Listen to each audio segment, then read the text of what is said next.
Welcome everyone to the July 2022 games pickup video. And this month, well, you kind of saw the thumbnail, I'm guessing, and it was a little bit of a busy month. And I'm recording this a little bit early. It's not yet the end of the month, but I know I'm done spending because this looks like a Black Friday lot to me. And I figure we might as well get this done, so it kind of helps me know I'm not going to buy anything else. Now, a lot of these games this month were from eBay, Prime Day, and even just certain things I found at like a flea market. This month is actually very interesting, very different, because I got a lot of retro stuff, which I haven't recently been buying a lot of retro stuff, so this should be a fun one. This episode is going to be very, very Dreamcast heavy, as you noticed, or are gonna notice. Now, the Dreamcast is not a system I normally collect for anymore. I used to love collecting for the Dreamcast, and over the last 3 years since I moved out, I haven't touched my Dreamcast at all, but there were certain games I want for the collection that'll kind of urge me to play the Dreamcast again. Now, with that being said, let's get into the pickups, because we have 24 games here, and I think some of them you guys are going to find very interesting. Now, the first one is a PS4 game. It's called Sakuna of Rice and Ruin. Now, I got this as a Prime Day deal. I know nothing about this game. It looks cool. It looks like it has a interesting art style. This was only like $30 for what's essentially the Divine Edition that comes with a soundtrack, an art book, and it looks like a little like keychain looking thing. So I'm looking forward to playing this. It looks like it's a platformer, so it shouldn't be too lengthy of a game. And immediately we're going to start with some of the Dreamcast pickups, because I have two of them right here, and one of them is a game that I own the Japanese version to, and I wanted to buy the English version, because I feel like if you collect for the Dreamcast, you have to have this game, especially if you're a fan of the genre, and that is Resident Evil Code Veronica. Now, I could have got Code Veronica X on the PS2 or the Gamecube, but I wanted the Dreamcast version because it's the original version. Code Veronica on the Dreamcast is a legendary game in the essence of, at the time, it was like the best Resident Evil game that had come out, and it was on the Dreamcast exclusively for a while. Another game we got was Test Drive 6. I'm not a big fan of racing games, but I figure I got this for a decent price, and it was worth just putting in the collection for the heck of it. I'll play it, see if I like it. Maybe, you know, it'll surprise me. Now, this game is the game I've been waiting for a while now. It's a Switch game that just came out yesterday at the time of the recording. I've had this pre-ordered for months, and it's Live Alive. I've wanted this game. I love JRPGs. From the moment this was shown in the Nintendo Direct, back in, I think it was like February or something, I knew I had to pre-order this the moment I could. And originally I thought this was going to be a digital-only game. So when they announced like a physical copy, this was going to be mine. I don't know when I'm going to get around to playing it, but this is a game I am very excited for. And another game I'm excited for is a series I've heard so much from, like, the retro days, and it's another Switch game, and it's a reboot of the series, and that is Cotton Reboot. Now, Cotton is like a cute-em-up game where, you know, it's a shoot-em-up, but it's very cutesy. I think it originally came out on, like, the Saturn, and that version of the game is very expensive, so I figured I'd get the reboot version of the series. It's not like a remake of the original game, to my knowledge, but it was also on sale for Prime Day. Worth it. Now, two games we have here are for the TurboGrafx 16. I haven't bought anything for my TurboGrafx in about 2 years, and one of these is a game I really, really felt like I needed for the collection. But before we go into that, I bought Alien Crush. Now, Alien Crush, to my knowledge, is like a pinball game for the TurboGrafx. I see it on a lot of like must-buy lists. I'm not big into pinball games, which is funny because I did get another pinball game this month that we're going to get to. But with that being said, I felt like Alien Crush, might as well have it. The game I was looking forward to finally adding to the collection was a game I first played on the Wii when it was released on the Virtual Console, but it's basically the mascot of this system, and it's been really rough trying to find this game for a decent price, and that's Bonk's Adventure. Now, to get this for the TurboGrafx, like cue card, sleeve and all, manual, for the price that I got it at, fantastic. I am excited to finally play Bonk on the actual system it originated on, instead of like a Virtual Console or stuff along those lines. Did I just break the case? No, the manual fell out of sync. Okay, there we go. But yeah, Bonk's Adventure, one of the must-owns for the TurboGrafx. Now we're going to go back to some of the Dreamcast games, and these are two games that I think are fairly common. First one, Crazy Taxi. Probably if you have a Dreamcast, you played this or the second one. You just go around, you know, picking up passengers, dropping them off at the location. It's very arcadey. It's definitely a game that if you're a Dreamcast collector, you probably have in the collection. The other one is a game I really knew nothing about. I had heard about it. And it's apparently a flight simulator, and that's Aerowings. I'll probably enjoy this, but I don't have much to say on it at the moment. Then I picked up an N64 game, and you guys know I don't really buy N64 games, but this was a game one of my friends at work recommended to me to pick up. It's a game called Hybrid Heaven. Now, apparently this is a game that might have started development as like an N64 Metal Gear Solid game. It is made by Konami, so that would make sense. But it apparently has like wrestling elements, and my friend said that I would probably like this, so I got it for a decent price. It's not a super expensive game. So, Hybrid Heaven, hopefully it's a good game when I get to playing it. Now, we're going to two other Switch games I bought. And the first one is a game that, you know, people always tell me to buy, and that's Ni no Kuni 2. I have Ni no Kuni 1, I've yet to play it, but 2 was on sale during Prime Day also, as well as the second game that we'll get to in a second. So, you know, it looks like it's a fun little cool JRPG game, and I think I'll like it once I get to playing it. The other game is a game that I knew nothing about, but it kind of looked cool, and it looked like an old school retro, like Super Nintendo game. And that's a game called Crosscode. Still know nothing about this game, but it looks fun, it looks retro, so it was something I definitely felt like I needed to buy.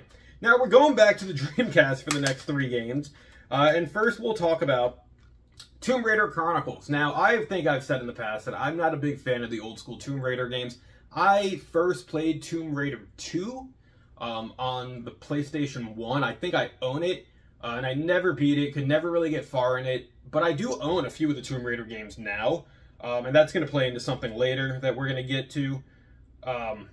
But I've heard Chronicles isn't the best game, but I felt like for the price, it was worth it. Then another game that I feel like is a must-own for the Dreamcast, I've played bits and pieces of this. It's Blue Stinger. Apparently this is like a survival horror game for the Dreamcast. I used to think this game was related to Dynamite Cop for some reason, and it looks like it might play like Dynamite Cop, but I don't think it's from the same series at all. It's made by Climax Graphics, which Climax was Climax made that one Saturn game that the name is like blanking on my head right now, but it was like an isometric game. I have it too. Oh, Dark Savior. I wonder if it's the same Climax or if it's a whole different company. If you guys know that answer, leave it below. And then another one is a game I had never heard of, but it looks kind of cool. Unfortunately, the case and stuff is a little beat up. I'll have to go and clean that. It's a game called Silver. I know nothing about this game. It kind of looks like an RPG. And I'm surprised I've never heard about this until like this past month. When I saw it on eBay, just kind of searching through Dreamcast games. So this one, if you guys know anything about, leave your thoughts down below. Now we're going to go to 2 Gamecube games I picked up. One of them, and we're talking about the first one, I think I own this, but this was the one I found at the flea market. And I felt like, since it's a wrestling game, I had to get it. And that's WrestleMania 18. Like I said, I'm almost positive I own this. I haven't looked yet, but if anything, you know, I have a secondary copy for it. It's actually funny when this came out, because this came out in 2002, right, like, as the NWO came in, and they're in the game, which is weird to me. So I wonder how, like, quickly they were able to just, like, add superstars in, or if this was, like, leaked ahead of time and they were just added in back in the day, because the dirt sheets weren't as popular as they are now. Now, this other Dreamcast game I bought, not Dreamcast, GameCube game I bought, and I felt like this is a must-own for the collection. I've never played it, but so many people talk about it, and it's Lost Kingdoms. I got this for a decent price off eBay as well. It looks like this was sold at GameStop at one point for $5, which is crazy compared to what it goes for now. I have no idea if I'm going to like this game. It's a From Software game. It's apparently like a card-based battle system, which I like Baten Kaitos, and that sounds like it's very similar to that. But yeah, Lost Kingdoms, apparently a must-own for the GameCube. Now, this is a game I bought sheerly on the name. I know nothing about it, but then when I read some reviews, people say they love it, and that's Turnip Boy Commits Tax Evasion. Literally the name drew me in. I saw this on like an Instagram post, and I thought it was like one of those mock-up games, and then I went to Amazon, and it's actually a thing. It wasn't expensive at all, so just based on name alone, I felt like I had to buy this. Turnip Boy Commits Tax Evasion. Now we're going to go back into Dreamcast territory, because we have the last 4 games I bought for the Dreamcast, and the first one is Virtua Fighter 3 TB, which I believe means Team Battle. I've never played Virtua Fighter 3. I know this originally came out in like '96, and this is like an updated version for the Dreamcast. Again, wasn't that expensive. I felt like I had to get it just to have like those Dreamcast fighting games are fantastic usually.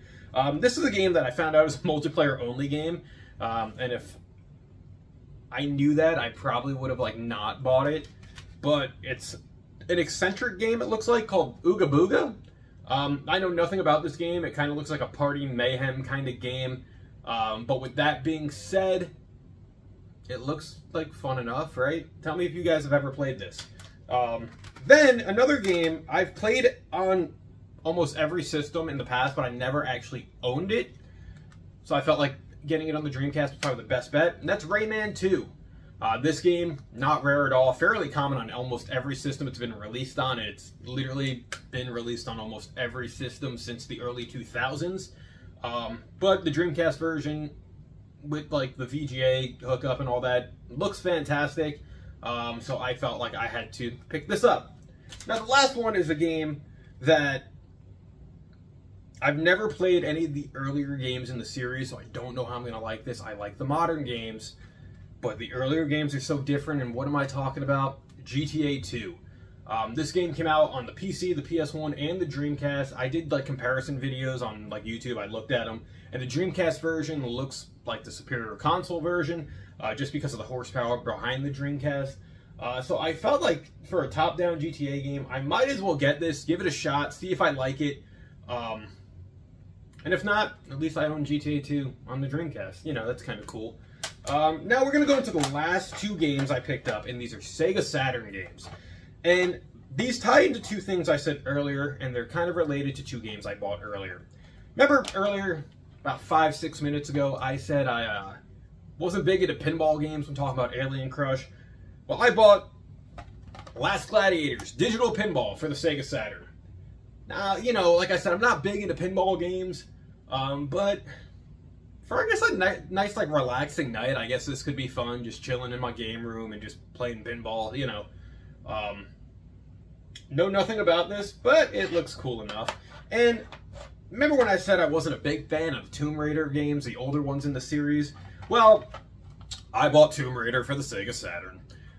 Now, this is a game that I know was originally, like, started development for the Saturn before it got ported over to the PlayStation.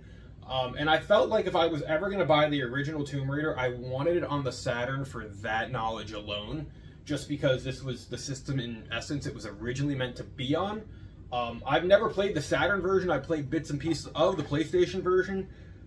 So I figure this will be, like, cool to play, and maybe finally start beating some of these Tomb Raider games I refused to beat as a kid. Guys, so that's my July 2022 pickup video. 24 games, multiple consoles, kind of hit a little bit of everything here, from the Saturn, TurboGrafx, Dreamcast, PS4, Switch, GameCube, N64. One thing I didn't really buy is any PS1 games, which is surprising to me because that's something I would normally get. But yeah, if you've played any of these, leave your thoughts down in the comment section below. As always, thank you for watching. Like, share, and subscribe, guys. Let me know what you think about this pickup lot. Until next time, stay happy, stay gaming, stay safe. I'll catch you later. See ya. Bye.